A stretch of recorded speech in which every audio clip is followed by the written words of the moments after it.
What's up everyone? Welcome to today's episode of 5-Minute Mixing Tips. Today I'm going to be showing you how to EQ cymbals in your mix. Now sometimes if you're lucky, when your instruments are sent to you after they've been recorded or programmed if they're using samples, everything was done properly and you really don't have to do a whole lot of work.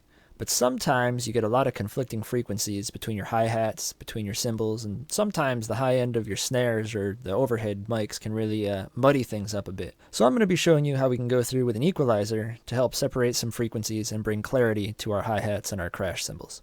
The first thing you want to do is make sure that you have your hi-hats and your crashes set to their own mixer channel. That way you're going to have the most control. So I've loaded up a little loop here that I've been working on, and we have our hi-hat and our crash in their own mixer channel, and they each have an EQ. I then have them sent back into our main channel where we have our drums. So I'm going to play this loop for you, and then I'm going to solo our hi-hat and our crash.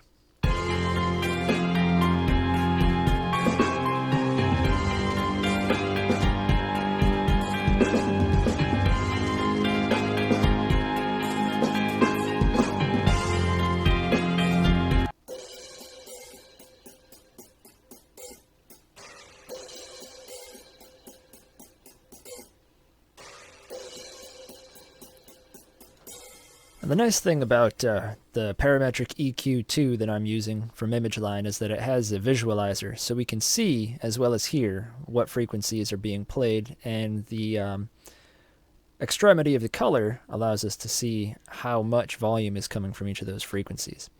But the first thing I always like to do when I mix any cymbals is to take the low frequencies completely out. Some people may argue that it can give some extra character to the tone, but more often than not, it just creates extra noise that we really don't want.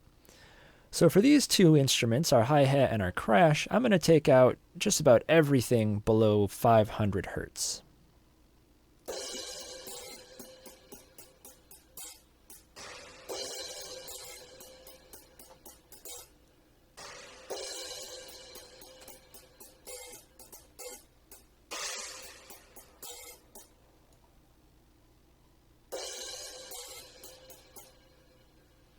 So the next thing that we're going to do is we're going to see where our most prominent frequencies are, and I'm going to boost the most prominent frequency in the hi-hat and also in the crash, and then wherever that is, I'm going to cut from the opposite instrument. Check it out.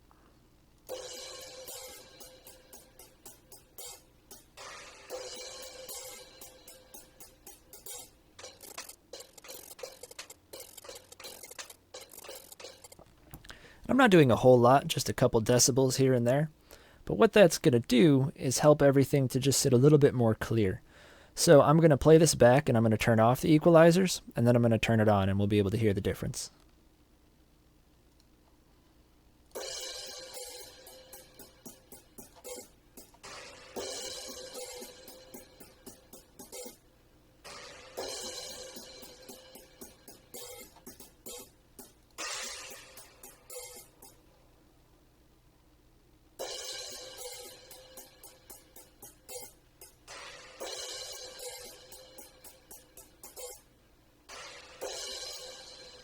Sounds a little bit more clear. Everything is nice and pronounced. Nothing is stepping on any other frequencies, really.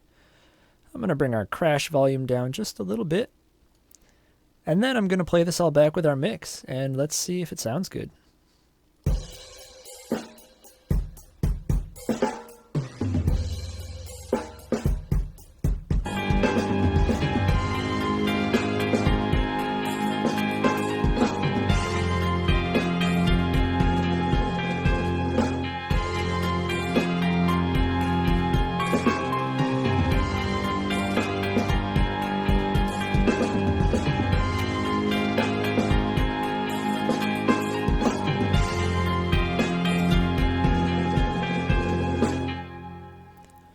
Sounding great? Thank you guys for watching this episode of 5-Minute Mixing Tips. Feel free to leave a message in the comments. Don't forget to subscribe to the channel and click the little thumbs up button. If there's anything particular you'd like me to do a video about in the future, please let me know.